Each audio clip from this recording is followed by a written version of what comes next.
Pada sumber X menunjukkan hari dalam menstruasi, biasanya 88 hari.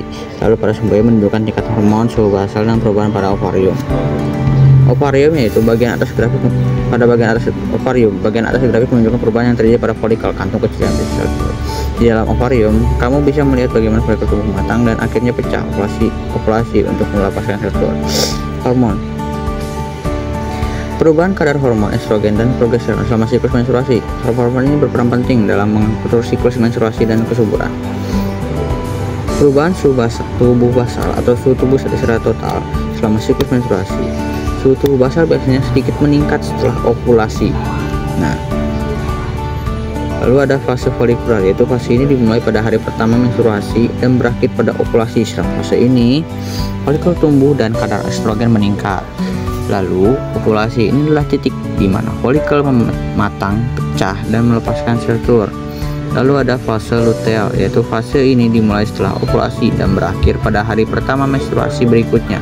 Selama fase ini, kadar progesteron meningkat untuk mempersiapkan dinding rahim menerima sel telur yang telah dibuahi. Jika tidak terjadi pembuahan, kadar progesteron akan menurun dan menstruasi akan dimulai. Selanjutnya saya akan menjelaskan menstruasi cycle. Baik, selanjutnya saya akan menjelaskan menstrual cycle.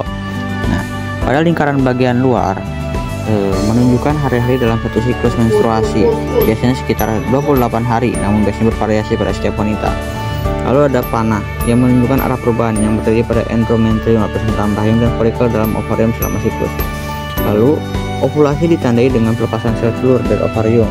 Ini adalah masa subur wanita, di mana kemungkinan terjadi kehamilan paling tinggi.